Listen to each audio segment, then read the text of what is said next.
There are places along the American coast where the wind whispers of loss, and the waves wash up stories that never made it home. In a quiet town in Maine, an old man in a wheelchair, a scarred German shepherd, and a lonely child find themselves drawn together by chance and old wounds. But what does it really take to heal a soul that's been left behind? Is it a miracle, a simple act of kindness, or just the stubborn hope to try one more day? As their lives intertwine, through storms, rescues, and the slow return of trust, each discovers a reason to stay. What moment in your life made you believe in second chances?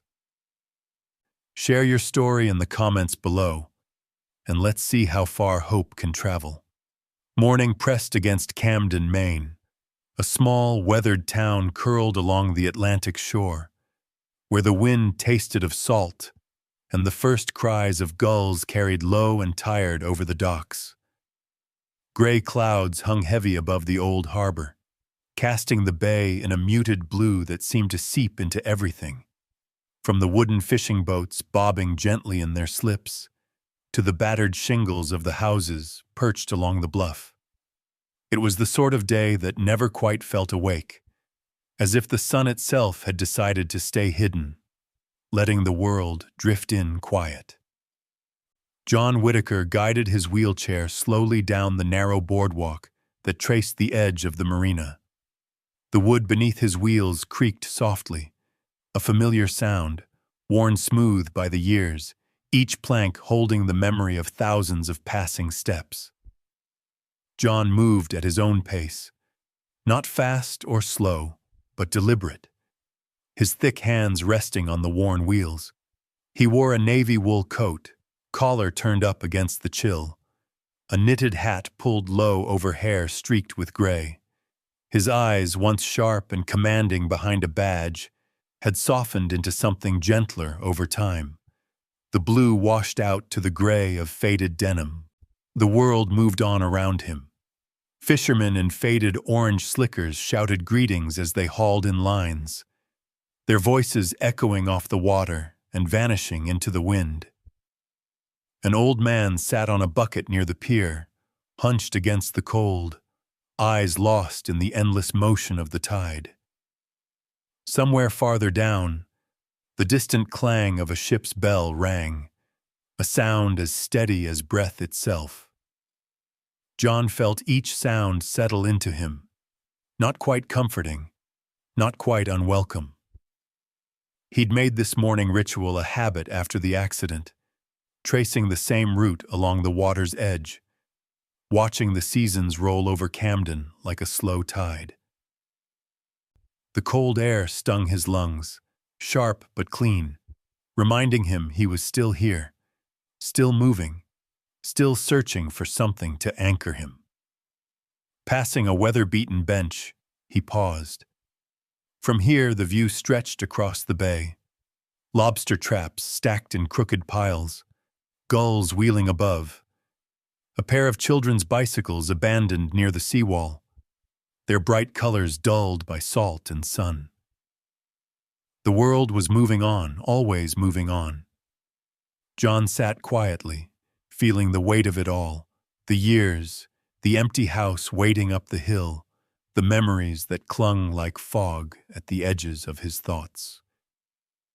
He pushed on, up the gentle slope that led to the last street on the edge of town. His house stood alone, shingled cedar darkened by the weather, white trim peeling here and there, window boxes empty except for brittle stems left from last summer. The ramp leading to the front porch was worn but sturdy, the handiwork of a neighbor who'd refused to take payment beyond a grateful nod. Inside, the air was still and cool. Shadows gathered in corners where sunlight no longer reached. Dust motes swirling in the half-light that crept through the old curtains. John's hand lingered on the doorframe as he entered, as if steadying himself against something only he could feel. He wheeled into the living room, the scent of wood and old paper mingling with the faint salt that clung to his coat. The walls bore few decorations: a faded landscape painting above the mantel, a photograph of the Camden Harbor from decades ago, the lines of the boats and the faces in the crowd blurred by time. On a small table near the window sat a framed photograph, its edges dulled by age. John paused, his gaze drawn to it. In the picture, a younger man stood in uniform, one hand resting on the broad head of a German shepherd at his side.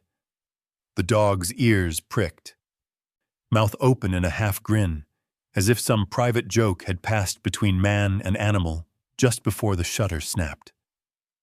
John's finger traced the outline of the dog in the photo.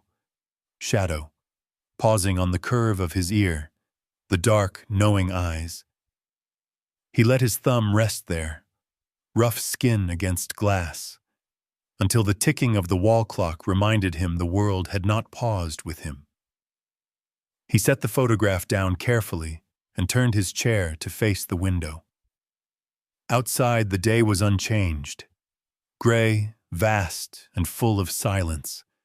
He watched as the wind rippled across the bay, lifting stray gull feathers into slow spirals, brushing through the grass along the bluff. Some mornings the loneliness was a quiet ache, no sharper than the old pain in his legs, just present, a weight he'd learned to carry. Other mornings, it pressed hard against his chest, making each breath an effort. Today it was simply there, a companion in the hush that filled the house. He reached for the battered mug that sat by his side, coffee gone lukewarm but comforting in its way, and let his mind drift.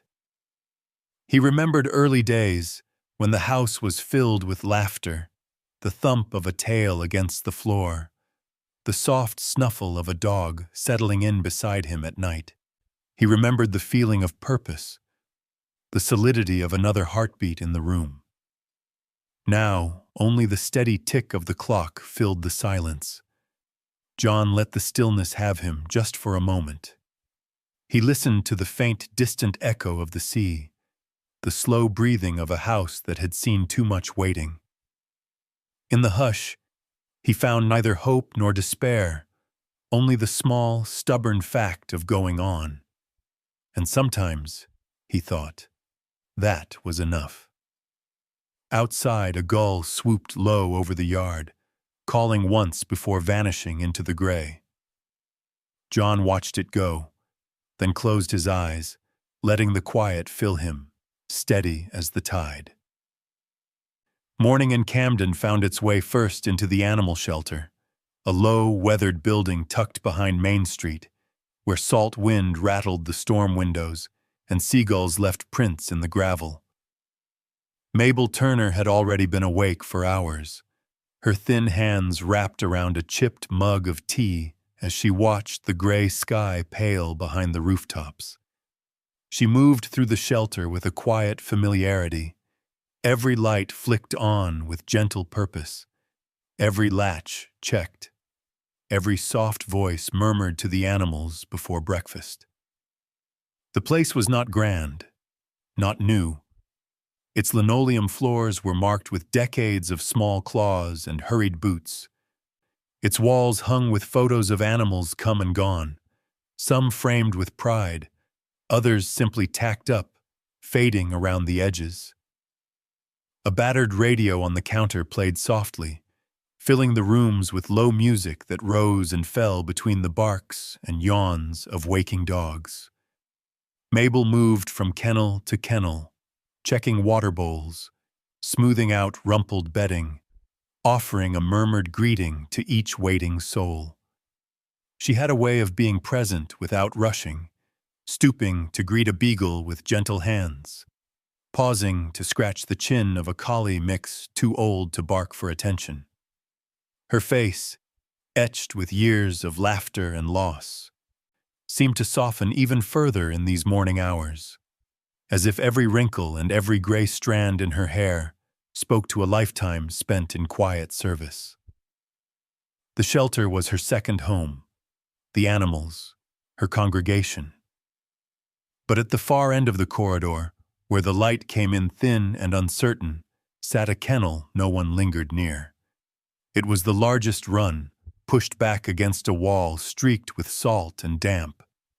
Inside, a German shepherd curled in the shadows, a dark silhouette nearly invisible on the old blanket. His coat, once glossy, had dulled to a charcoal brushed with tan. One ear stood alert, the other bent with the memory of an old wound. Even when the rest of the shelter woke to the promise of food and company, he remained motionless, his gaze fixed on a world beyond the glass, a world only he could see. He had arrived months ago, found alone at the edge of a logging road by summer tourists, too weak to run but unwilling to trust any hand that reached for him. No one knew his name.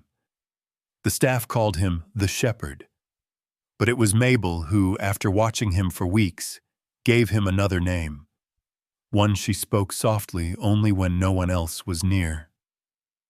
Shadow, she'd murmured through the bars. One quiet afternoon, as rain beat down on the roof, the words seemed to fit, the way he slid along the edge of light, always more a presence than a participant, always watching, but never quite seen. Every morning, Mabel paused at his kennel. She didn't coax or cajole, didn't urge him to eat or come forward as some did.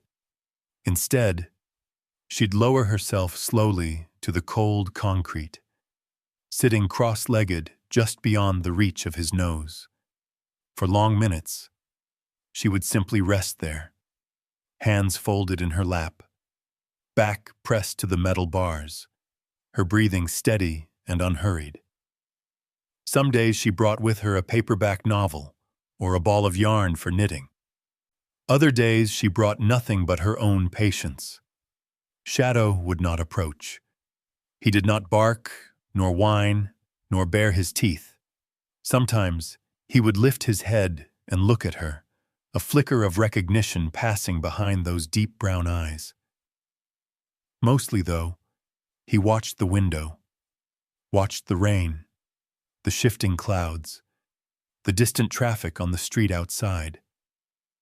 He seemed always to be waiting for something just beyond his reach, as if listening for a voice lost to the wind. The other volunteers talked about him in low voices. "That old dog doesn't have much fight left," one whispered. "He's not eating," another said. "He just waits."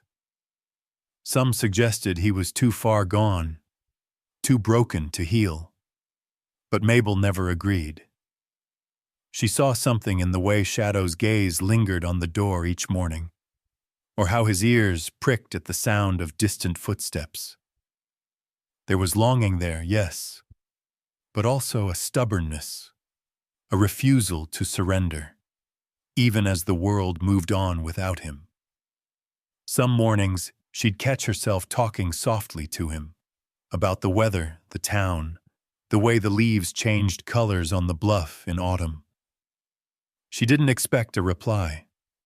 It was the ritual that mattered, the presence, the shared silence between two beings who'd both lost more than they could say. After making her rounds, Mabel would always return to his kennel before the shelter opened to the public. She'd slide a bowl of fresh water just inside the bars, replace the blanket when it grew too thin, and, every so often, leave a small treat, even if it went untouched. Then, before she left, she'd lay her hand against the cool metal, fingers splayed, her wedding band worn thin with years. Shadow's eyes would flick to her, just for a moment. Sometimes that was enough. A simple acknowledgement, a flicker of something shared. On this particular morning, as a fresh wind rattled the panes and the smell of rain promised another storm, Mabel lingered longer than usual. She watched Shadow watch the sea beyond the shelter, his body as still as driftwood on the shore. The world was waking up, but in that dim corner, time slowed to a hush, a waiting place where hope was quiet, and nothing was asked except that you remain. It was in these moments, with no one else to see, that Mabel would whisper the name again, her voice gentle as the tide. Shadow. And in the hush, something like faith flickered, unseen, but not gone. There were days in Camden when even the weather seemed to have grown tired, when the sky hung so close to the rooftops that all the colors drained away, leaving the town painted in shades of blue and gray. It was on such a day that John Whitaker wheeled his way to the Camden Animal Rescue, hands moving steadily along the cold metal rims, every inch a quiet battle with gravity and something deeper. The idea to visit the shelter hadn't come from himself, not really. His doctor, a kind woman with silver-framed glasses, had been gentle but persistent. Sometimes, she'd said, what hurts most isn't what the body's lost, but what the heart's missing. Maybe, just maybe, a little company would be good for you. John hadn't argued. He rarely argued with anyone these days. He only nodded, the kind of nod that meant he'd think about it, and maybe eventually try. On this morning, the world felt strangely hollow, his house echoing with the sound of wheels, his coat heavy on his shoulders, the memory of Shadow so near it ached.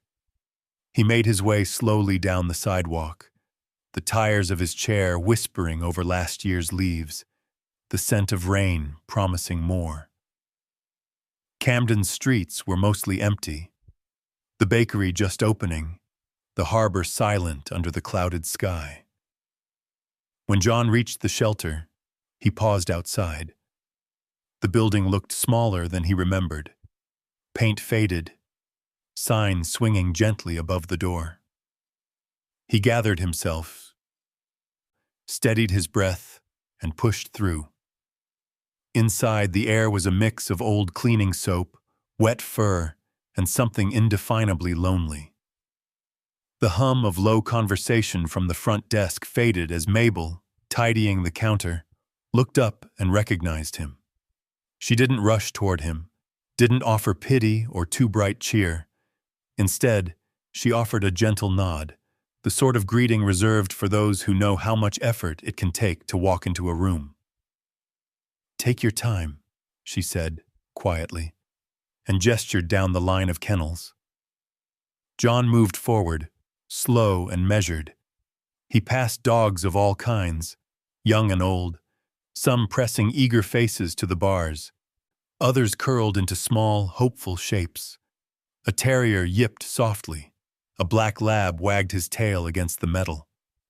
But John's mind was distant, each dog a blur, his heart quietly braced against disappointment. He'd told himself again and again that he wasn't looking for Shadow. That wasn't why he was here. He was simply trying to fill the emptiness with the sound of pause and breath, anything to soften the edges of loss. But as he neared the end of the corridor, his hands slowed. There, in the very last kennel, the shadows pooled thickest, a dim corner where light from the window met darkness. And in that darkness, something stirred. A shape, broad-shouldered and still, lifted its head. Two eyes met his, deep and brown, holding a kind of knowing that struck through the years and dust and silence. John's breath stopped. Time fractured, the air in the shelter pressing in until there was only that gaze, worn, cautious, and so terribly familiar. He gripped the wheel, knuckles blanching, not daring to believe what his heart screamed at him. Shadow stepped from the gloom, slow and deliberate, as if unsure whether he should come into the light at all. His coat was rougher now, dark with flecks of gray, scars tracing the line of one ear that drooped, the legacy of old wounds. He did not bark. He did not wag his tail. He simply stood, eyes locked on John, waiting. The silence between them felt heavy as stone, stretching over 4 years of absence, longing, and the ache of all that had been left unsaid. John's hand, trembling, lifted toward the bars, slow, unsteady. He could smell the salt of the sea on his sleeve, the faint sharpness of disinfectant in the air, the old familiar musk of a dog he had thought lost forever. He didn't speak, there was no need. His fingers hovered in the gap, and for a long moment, Shadow did not move. Then, cautiously, as if the world itself might shatter, the dog crept forward, his nose twitching, eyes never leaving John's. He pressed his muzzle close, not quite touching, breathing in, searching for what memory couldn't let go. The moment lingered, fragile as glass, until John's hand finally met rough fur. A shudder passed through them both, the weight of years and storms and heartbreak settling into something wordless and profound. Shadow's eyes blinked once, slow and solemn, as if seeing through to the soul of the man who had once been his world. John let out a breath he hadn't known he'd been holding. Something inside him cracked open, quietly, the sound masked by the soft ticking of rain on the shelter roof. Behind them, Mabel watched from a respectful distance, her hands folded gently before her, eyes bright with the kind of hope that never fully fades. She did not interrupt, did not offer comfort or explanation. She understood that sometimes the only thing needed was space for the broken to recognize themselves in each other again. In that quiet, John and Shadow remained, man and dog, scarred and changed, but not entirely lost. Tears gathered in the corners of John's eyes, not falling, just shimmering there. Salt joining salt, grief joining hope. He leaned closer, forehead nearly touching the cold bars. His voice only a whisper in the hush. "Shadow," he breathed. The dog's tail gave the barest flick, hesitant, but alive. Outside, the clouds began to thin, a sliver of light edging over the gray, as if the world, just for a heartbeat, was holding its breath. The paperwork was simple, a brief shuffle of forms, a nod from Mabel, the silent understanding between those who'd lived long enough to know when rules should bend. Camden's rescue shelter did not care for bureaucracy when it came to a reunion like this. All that mattered was the quiet bond that reawakened in a single, electric moment between a man and his long-lost dog. Shadow walked beside John that afternoon, head low, movement slow and measured. The leash draped loosely in John's hands was barely needed. The dog moved by instinct, shadowing the wheelchair's steady roll along the uneven sidewalk. The sky overhead remained bruised with clouds, a low hum of distant thunder pushing salt air through the trees. They moved together, not as they once had, quick, eager, ready for the next call, but with the tentative grace of survivors finding the rhythm of belonging once again. The old cedar house at the end of Harbor View Lane welcomed them with quiet. Paint had faded to the color of driftwood. The porch sagged gently beneath the weight of years. John paused at the ramp, giving Shadow a moment to sniff the steps, the porch boards, the wind curling in from the bay. The dog's nose worked the air, sea, wood smoke, the faint musk of fox. Then, after a moment, he stepped forward, crossing the threshold not as a stranger, but as something closer to a memory returned. Inside, the house was filled with the hush of a place that had learned to wait. John rolled into the front room, the wheels of his chair whispering across the old pine floorboards. Shadow padded beside him, nails ticking softly. Every sense alive to the familiar and the strange. The little house looked much as it had before. Faded rugs worn smooth by countless footsteps. Sunken armchair pulled close to the window. Rows of books heavy with dust. In one corner, a battered ceramic bowl rested by the kitchen door, the glaze chipped from years of service. John stooped to fill it with fresh water, the tap groaning in protest. The bowl slid across the floor with a gentle clatter. Shadow approached, sniffed, then drank, his throat working in slow, grateful gulps. Afterward, John moved to open the back door. The hinges protested with a soft groan, letting in a breath of cool air and the scent of damp grass. He watched as Shadow stepped onto the porch, sniffing the boards, turning a slow circle to take in the world he'd once known. The old cherry tree still bent its branches low, offering shade, and the fence at the yard's edge stood sturdy despite winter's storms. John did not call the dog to him, nor urge him to settle. He simply sat and watched, hands folded in his lap, letting Shadow move at his own pace. There was no rush now, only the gentle unfolding of a new old life. Some moments, John thought, did not need to be filled with words. The small rituals, pouring water, holding the door, meeting a dog's gaze as dusk gathered at the window, these were the things that mended what time had broken. That evening, with the last light turning the bay to silver, Shadow lay on the rug near John's chair. The hush of the room was broken only by the soft breathing of the dog, the distant call of a loon, and the faint tick of the wall clock. John sat reading, eyes skimming the same paragraph for the fourth time, more attuned to the rhythm of Shadow's breath than the story in his hands. Now and then Shadow's eyes would open, dark and searching, meeting John's gaze across the quiet.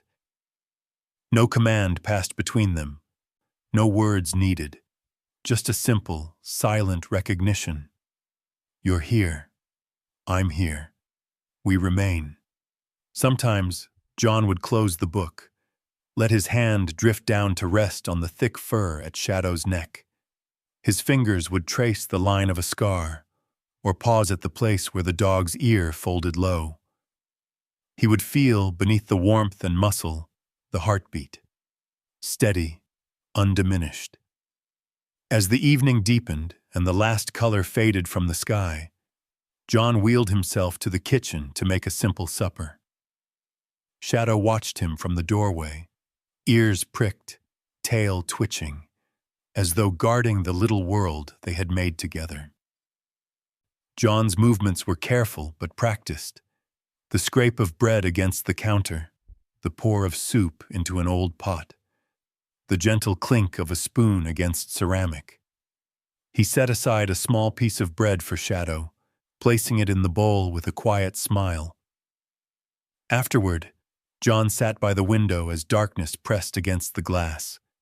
He could hear the distant creak of the harbor's moorings, the hush of cars along Main Street, the wind rising over the roof. Shadow curled close, nose resting on John's boot, body pressed against the wheel of the chair. There was warmth there, quiet and unspoken, a reassurance as old as love itself. Later, in the quiet of night, John found sleep hard to catch. The old aches lingered in his bones. The room seemed too large for one man's heart. But beneath the blanket, he listened to the even, grounding sound of Shadow's breath, the small, faithful music that filled the house again at last. Outside, the tide pulled at the shore. Inside, two souls, one man, one dog, drifted gently toward rest, each keeping watch for the other in the patient hush of homecoming. Morning arrived over Camden in a hush of pearl-colored light, slipping quietly through the lace curtains and across the bare floorboards. The town itself seemed to breathe in slow, deliberate measure, every sound soft enough to be mistaken for memory. The distant groan of a lobster boat on the bay, a gull's call echoing down empty streets, the low hush of a breeze carrying the first scent of spring. In the small house by the sea, a new rhythm began to take shape. John woke before the sun, more out of habit than necessity, and sat quietly at the kitchen table, hands wrapped around a chipped mug of coffee, listening to the tick of the clock and the faint scratching from the rug where Shadow stirred awake.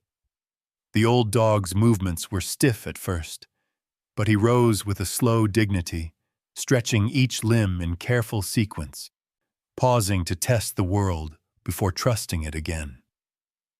Their mornings settled into a wordless routine. John would open the back door and let the sea air roll in, the cold sharp against his skin.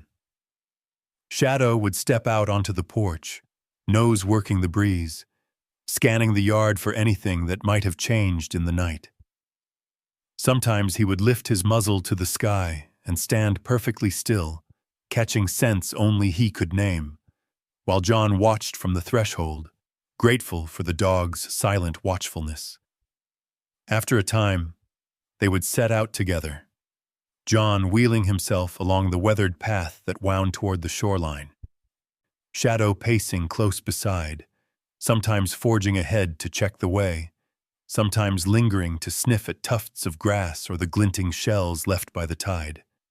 The path was uneven, marked by years of rain and frost, but John had learned to navigate its every dip and rise, each stone memorized by muscle and will. There were moments, though, when the scars of old wounds showed themselves. A sudden clang from the harbor, a ship's horn or a dropped anchor would send a tremor through Shadow's body, his tail sinking, his body crouching low as if expecting trouble. Once, a distant burst of laughter from a passing jogger made the dog start, hackles bristling, eyes darting in confusion, before settling again on John. John recognized that look, the flicker of uncertainty, the muscle memory of fear. He saw it sometimes in the mirror, in the lines around his own eyes, the way his hands gripped the wheels a little tighter when the world felt unpredictable. Healing was never a straight path. It moved in slow circles, looping back over old hurts, asking for patience. Yet, there were quiet victories, small, steady signs of trust returning. On the second morning, Shadow paused on the sand, glanced up at John, and pressed his head gently against the side of the wheelchair. The pressure warm and grounding. John reached down, running his hand along the thick fur behind the dog's ear, feeling the rhythm of breath, the pulse of something ancient and forgiving. No words passed between them, just a soft exhale and the comfort of presence. Along the fence line, a new presence began to appear. Samuel King, the boy from next door, would come to sit in the grass just beyond the yard, a notebook balanced on his knees, pencil moving quietly across the page. He was a slender child, his hair always rumpled, his clothes a size too big, as if he were still growing into himself. Samuel rarely spoke, content to draw the world as he saw it. Boats on the bay, clouds stacking high over the rooftops, the gentle curve of Shadow's back as the dog watched the horizon. Sometimes, without a word, Samuel would roll a faded tennis ball through a gap in the fence, watching to see if Shadow would chase it. At first, the dog only watched, tail flicking once in curiosity. But over the days, his wariness softened. He would trot over, nudge the ball with his nose, then nudge it back toward the fence, a silent invitation. The boy would smile, almost shy, and draw a quick sketch of the moment. Two old souls meeting in the quiet language of trust. Mabel Turner visited often, her arms always full, fresh baked bread wrapped in cloth, a small bundle of daffodils from her garden, sometimes only her presence, warm and unhurried. She never pressed for stories or filled the rooms with noise.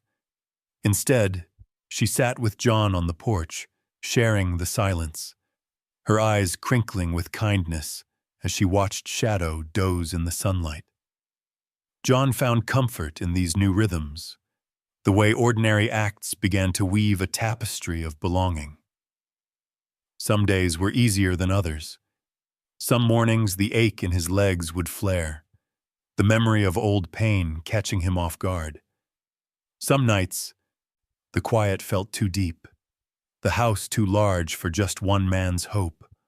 But always, in those moments, Shadow was there, a steady shape in the darkness, a silent sentinel. Together, man and dog, they learned the art of starting over, of building meaning from the smallest gestures. A hand on fur, a tail thumping quietly on the floor, a boy's smile from across the fence. Each act, no matter how small, was a stone laid on the path toward healing. A path they would walk side by side for as long as the tide allowed. It was the kind of night that seemed to roll in straight off the ocean, dark, insistent, heavy with unshed rain. The wind rose in fitful gusts, rattling the branches of the old cherry tree and sending the scent of salt and distant thunder weaving through the narrow lanes of Camden. In the Whitaker house, shadows crowded the corners, their edges softened by the flicker of lamplight and the steady tick of the clock on the mantel. John had spent the evening in his usual chair by the window, a patchwork blanket draped across his knees. The lamp cast a small pool of gold on the page of the novel in his lap, but he found himself reading the same paragraph again and again, eyes drifting to the window where the dark pressed in.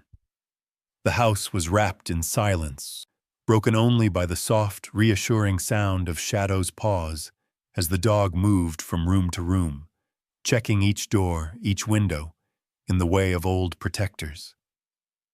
Outside, the first drops began to tap the glass, delicate at first, then faster, until the rhythm became the heartbeat of the house.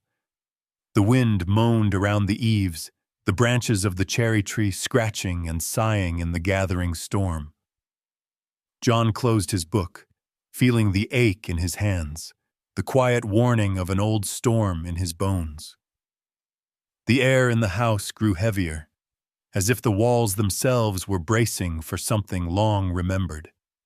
Shadow became restless, his movements less certain, his gaze darting from the window to John and back again.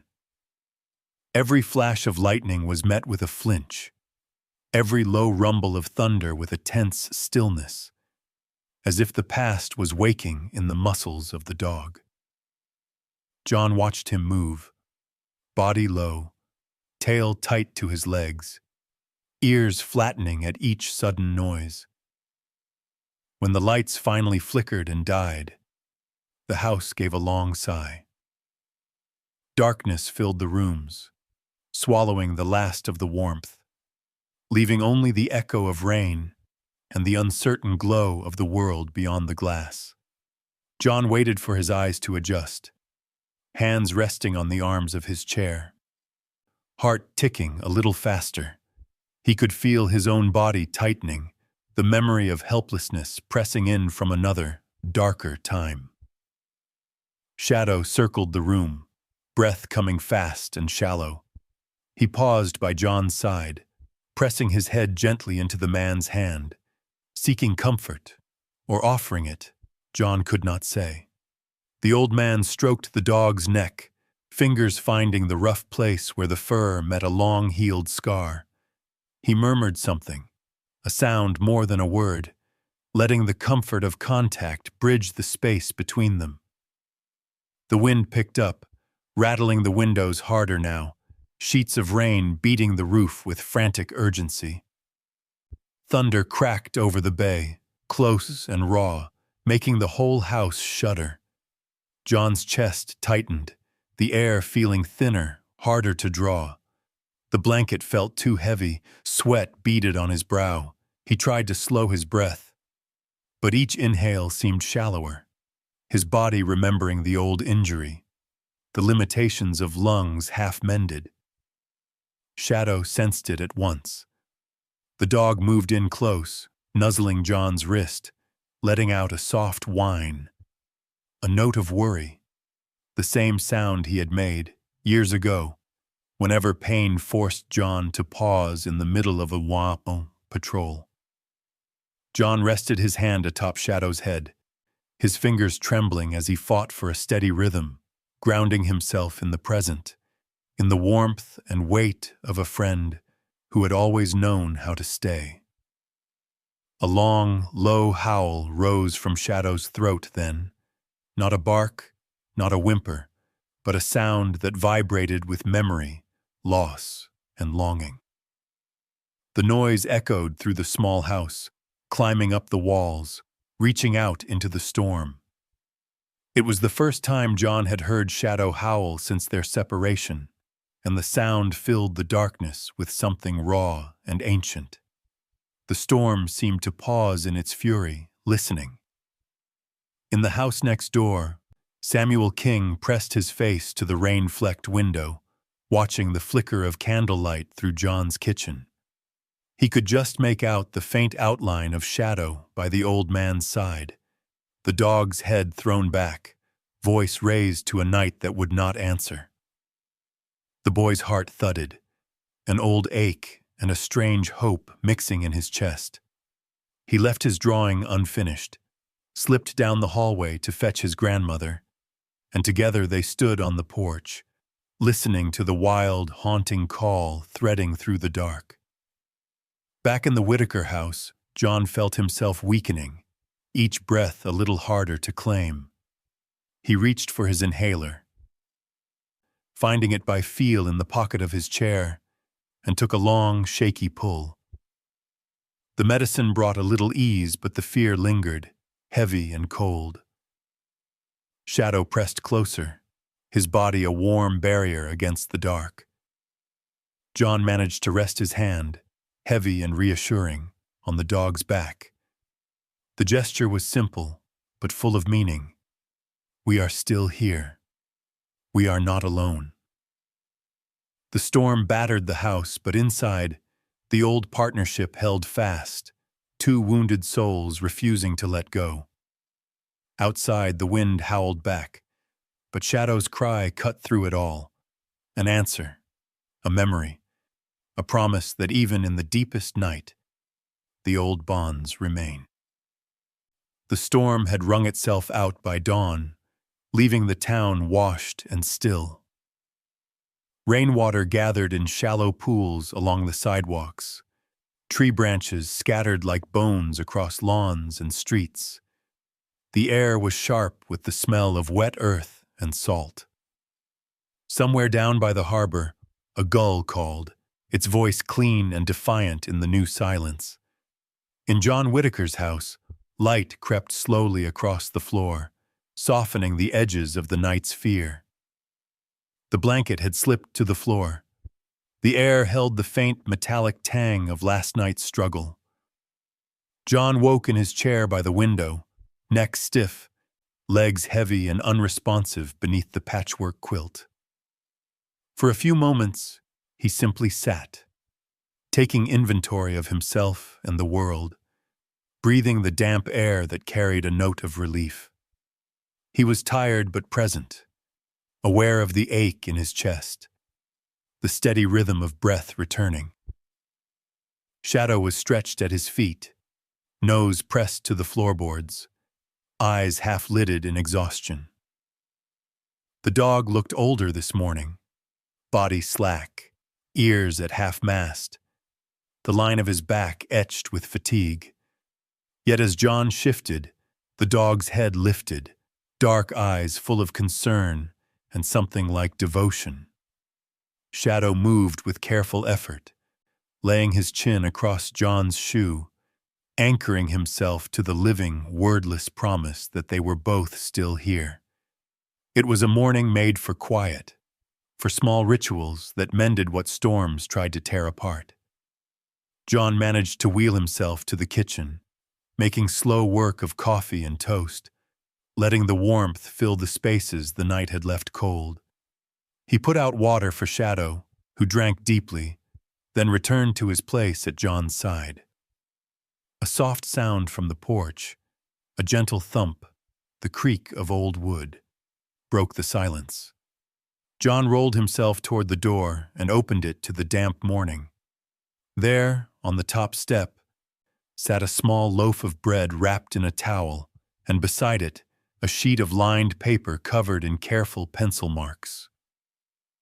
John picked up the note, his hands rough and unsteady. It was a drawing. He recognized the child's hand at once. A picture of himself and Shadow beneath a great blue sky. The words, "Glad you're okay," written in crooked letters at the top. Samuel's signature was a small, hopeful scrawl in the corner. John let the note rest in his lap, heart full. He tucked the bread under his arm and wheeled himself back inside, folding the paper carefully and tucking it into the old family Bible on the shelf. There was something holy, he thought, in the way a child reached across silence with pencil and bread. Later that morning, Mabel Turner arrived, her coat buttoned up to the throat, boots dark with mud, her face gentle and open to whatever the day required. She brought with her a jar of honey and a bouquet of flowers picked from her battered garden, petals bruised but vibrant. She did not say much, only pressed John's hand for a moment and crouched to scratch Shadow behind the ear. The three of them, 2 old friends and a dog, sat on the porch as the morning widened into day. They watched the clouds scatter, slow and deliberate, over the restless bay. No one felt the need to speak. The silence was not empty but rich, filled with the shared knowledge that they had survived something. Night, storm, loneliness, the small betrayals of the body. Time drifted. The only sounds were the distant lap of water on the rocks, the call of a cardinal in the hedge, the soft sigh of Shadow as he settled closer to John's chair. At one point, John dropped his cane, a sturdy, hand-carved thing he rarely used but always kept near. It clattered to the porch floor, rolling out of reach. Before John could move, Shadow rose, tail flicking. The dog paused, eyes flicking from John to the cane as if working out the problem. Then, with a careful step, he picked it up gently between his jaws and carried it back, laying it across John's knees with a soft, satisfied huff. Mabel's eyes shone as she watched. She reached over, her hand warm on John's shoulder, the gesture saying everything that needed to be said. In that moment, surrounded by the battered beauty of the world, John felt something inside him loosen. The old ache in his chest softened. The room filled with the music of breath, of paws on wood, of old friends holding vigil for one another. Outside, the sky brightened, gold threading the edges of clouds. Across the fence, Samuel watched from his porch, one hand lifted in shy greeting. John raised his mug in answer, a small, grateful smile at the corners of his mouth. The morning after the storm was quiet and unremarkable, the kind that might slip past unnoticed in a busy world. But for those who had survived the night together, it was a kind of miracle, a gentle, everyday proof that the left behind could find one another again, and that sometimes that was enough. In the weeks that followed the storm, life along the edge of Camden settled into a new kind of quiet. Spring worked its way in earnest across the yards and salt-crusted fences, coaxing green shoots from battered earth. The air warmed just enough to carry the scent of pine and old wood from the hills beyond town, and the light pouring through John Whitaker's kitchen window became softer, more forgiving. It was in these gentle days that something began to change, not suddenly, not with fanfare, but with the steady patience of healing. John found himself rising each morning with less dread for the emptiness ahead. The ache in his chest was still there, but dulled, replaced by a sense of purpose that asked for nothing more than presence. Shadow's recovery was slower, marked by caution and quiet milestones. The old German shepherd still startled at loud sounds, still paced the rooms some nights, haunted by memories neither man nor dog could name. But as the days lengthened, Shadow began to meet the world with something like hope. He spent more time near the back door, nose lifted to catch the drift of wind from the sea. He watched the gulls circle and sometimes gave a low, contented chuff as if reminding himself he was safe. One morning, John unlocked the garden gate and let Shadow into the small yard while he waited at the porch. Samuel King, ever a silent observer, appeared along the fence with his battered notebook and a handful of tennis balls. The boy's hair stuck up in wild tufts. His face was sharp with that odd blend of childhood shyness and the old soul of someone who had known loss too young. At first, Samuel simply sat in the grass, legs crossed, eyes focused on his drawing. But as the sun climbed higher, he rolled one of the tennis balls through the gap beneath the fence. Shadow glanced at John, waiting, unsure. John smiled, nodding gently. It was enough. The old dog moved to the ball, sniffed it, nudged it with his nose. He pushed it back through the fence and Samuel grinned, a true, unguarded smile. It became a daily ritual. Some days Samuel would toss the ball a little farther. Shadow would chase, sometimes stumbling, always persistent. Each time the boy would cheer him on in whispers, as if afraid to break the fragile magic of their trust.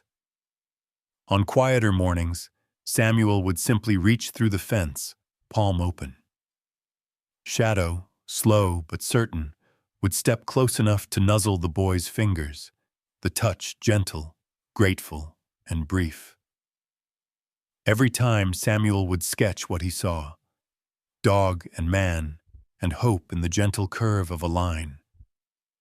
John watched these small exchanges from the porch, a book open but unread in his lap.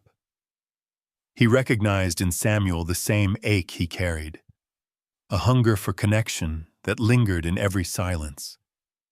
There was comfort, too, in watching Shadow open himself to another soul. In the slow, patient way, the dog's scars softened with each shared game, each quiet morning. Around them, Camden thawed. People who had kept their distance, neighbors, shopkeepers, mail carriers, began to wave more often, to linger a moment longer when they passed by. Someone left a bag of dog treats on the porch. A woman from the bakery dropped off a note, her neat script wishing John and Shadow peace and good days ahead. Mabel came by most Sundays, her arms full of cookies or daffodils or just her calm, steady presence. One afternoon, as the tide came in, Samuel arrived at John's gate holding a leash he'd woven from colored twine. He looked nervous, but held it out. "For Shadow," he mumbled, barely above a whisper. John took it, heart catching at the careful knots, the boy's fingerprints pressed into every strand. Later, the three of them, John, Samuel, and Shadow, walked the old boardwalk together. Samuel held the new leash with pride, guiding Shadow at a gentle pace while John wheeled alongside. The spring sun spilled across the harbor, lighting up boats and distant hills, painting the moment in quiet gold. Passers-by nodded, some with soft words, some with just a look that said more than any greeting. It was on that walk, with Samuel laughing, Shadow's tail wagging, and the town glinting with late light, that John felt a new kind of hope. Not the fierce, desperate hope of a man trying to reclaim what he'd lost, but the slow, steady hope of someone learning, at last, to begin again.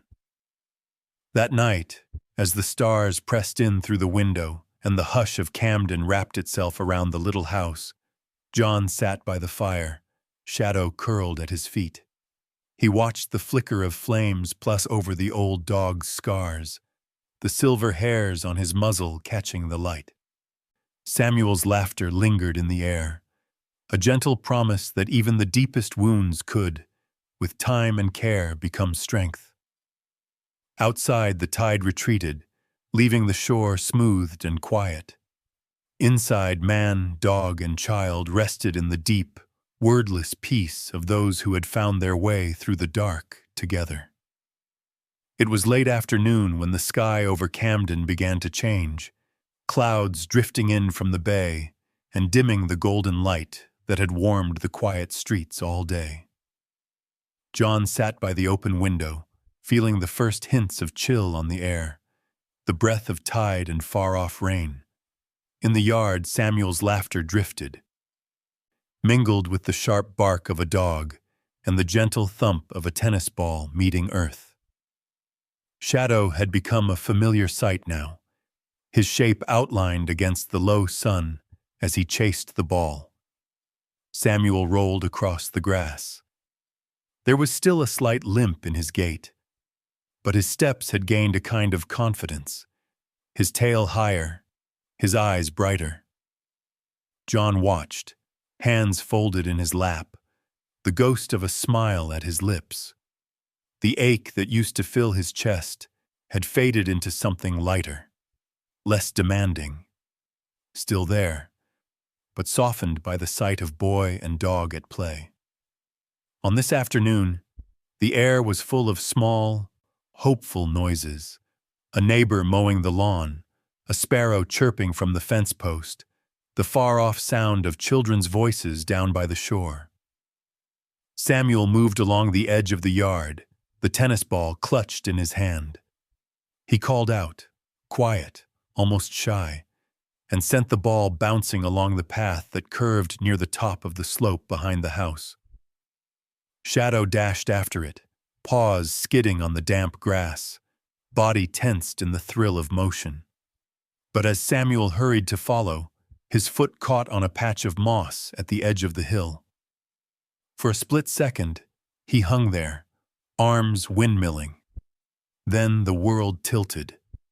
The boy tumbled, knees and hands scraping over earth and stone, sliding down toward the narrow lip of mud where the land met the bay's cold water. The moment was sharp, quick, a gasp, the sudden break in the afternoon's gentle rhythm. John saw it happen, breath freezing in his chest. He reached for the brakes on his chair, heart pounding, but the slope and the roughness of the yard made any quick movement impossible. The sense of helplessness was sudden and total, a familiar terror, cold and absolute, flooding back. He called out, voice hoarse, "Shadow!" A single, desperate command, echoing through years of partnership. Shadow, halfway down the slope, heard the urgency, the note of command that cut through even the old fog of memory. Without hesitation, the dog pivoted and launched himself after Samuel, his body all muscle and instinct. The ground was slick, the drop steeper than it looked, but Shadow's focus was absolute. He reached the boy just as Samuel's feet hit the mud, the tide licking close. There was a flurry of motion, paws digging in, teeth closing gently but firmly on the sleeve of Samuel's jacket. The boy froze, eyes wide, letting the dog's weight and strength anchor him. Shadow pulled, inch by inch, muscles straining, claws scraping for purchase.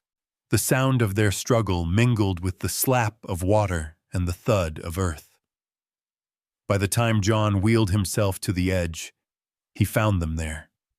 Samuel, muddy and trembling but unhurt, and Shadow pressed close, still holding fast, breath coming in ragged bursts.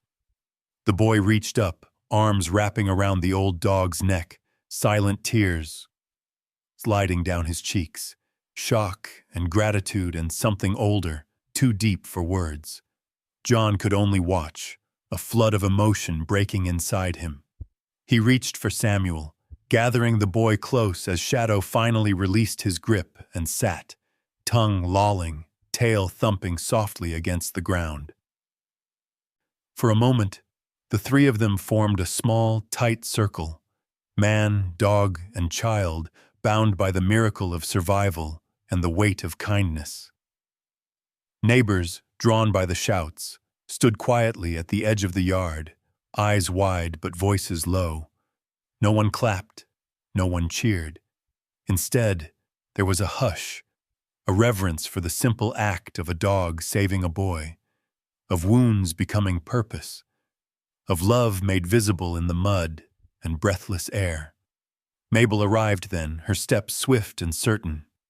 She crouched beside them, her hand moving first to Shadow, fingers sifting through the wet fur, then to Samuel, brushing mud from his face, her eyes shining with relief and pride. She did not say much, just sat with them, shoulder to shoulder, letting the quiet speak for her. The world, for a long moment, was still.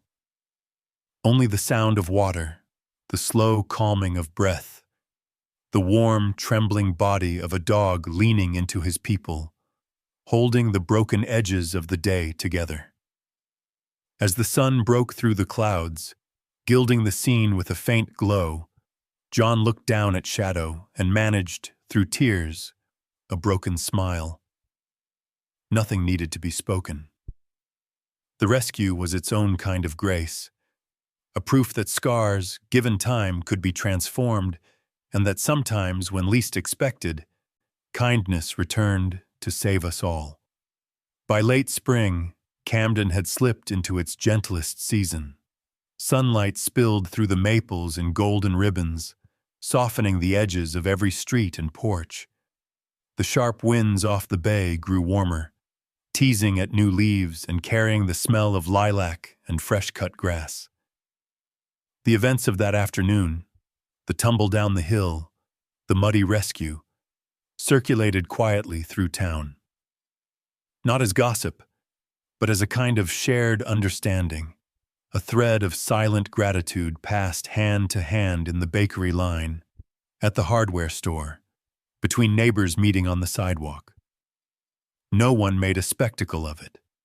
Instead, the people of Camden found their own ways to answer the story. A nod from the mail carrier, a bag of dog biscuits left on John's porch, a plate of blueberry muffins pressed shyly into Samuel's hands by the woman from the yellow house on the corner. On Main Street, the grocer taped a note to his chalkboard. To the quiet heroes who never ask for applause, thank you. One afternoon, as the light slipped sideways across the living room, John sat at his old desk and wrote a letter in slow, careful script. The act itself felt like a kind of prayer, each word deliberate, shaped by gratitude and humility. He addressed it to the animal shelter, to Mabel, and to anyone who might pause at the shelter's corkboard long enough to read it. The letter was simple, almost plain, but each sentence carried the weight of a life changed. Thank you for believing in second chances. Thank you for bringing Shadow home. In this town, among these people, I have found my way again. May every dog and every person be so lucky. He pinned the letter to the board on his next visit, pressing the tack in gently, and saw his words surrounded by others, pictures of pets adopted, notes from children, drawings of dogs and sunsets and boats in the bay. A living testimony to the truth that no one truly is ever alone. Evenings settled into their own gentle rituals. Samuel would drift over after supper, notebook tucked under his arm, face flushed from the sun. He'd sit with John and Shadow on the porch, sketching quietly while the last light faded from the sky. Some nights, Mabel joined them, her laughter low and easy, her eyes always shining with the quiet pride of a woman who has seen her share of hardship and learned to love all the more fiercely for it. There was little need for conversation. Samuel would draw, his pencil scratching softly, sometimes pausing to share a page with John, a portrait of Shadow, a sketch of the old house, and a view of the bay at sunset. Shadow would rest his head on John's knee, his breathing steady. The line of his scar, now as familiar and unremarkable as the groove in the porch rail or the faded paint on the windowsill. Some evenings, John would find himself watching the boy and the dog together. Samuel's hand light on Shadow's fur, the dog's tail thumping slow and sure. It was an ordinary miracle, the way two wounded souls could find each other, each healing a little in the company of the other. In the hush of those moments, John would let himself believe in a world stitched together by small, persistent acts of care. The town, too, seemed to settle into a quieter kindness. People waved from across the street. Children called out to Shadow as he passed. Neighbors left small tokens, flowers, letters, the occasional loaf of bread, on John's porch. The gestures never asked for acknowledgement. They simply appeared, like sunlight after rain, evidence of a community learning to hold one another's stories close. On the last evening before summer took hold, the three of them, John, Samuel, and Shadow, sat on the porch in the light of a low orange sun. The breeze carried the scent of sea and lilac. Across the street, the Miller boy tossed a ball to his younger sister, their laughter rising, unself-conscious and free. John ran his hand gently along Shadow's back, feeling the solid warmth of the old dog beneath his palm. He looked down at Samuel, who was finishing another sketch, a picture of the three of them, together, beneath a sky streaked with blue and gold. The boy smiled, proud and bashful, handing the drawing over as a gift. "Thank you," John whispered, his voice thin but steady. He leaned in and pressed his lips to Shadow's brow, voice soft as breath. "Thank you for coming home." Shadow gave a long, contented sigh, his eyes drifting closed, tail tapping once against the porch floor in answer. The day faded slowly, the light lingering, wrapping the small group in a hush so deep it felt sacred. There were no more words needed, only the steady, unbroken music of presence. The lesson, unspoken but clear: those who have been left behind can find each other, and through small kindnesses begin again.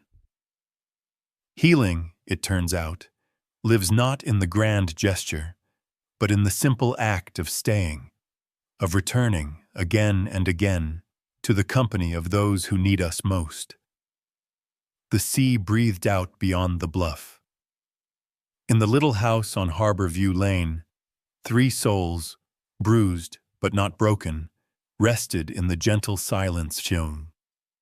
The story of their healing, written quietly, in every shared glance, every touch, every pause between heartbeats. And so the evening deepened, holding them all in its quiet embrace. The world outside fell away. Only peace remained.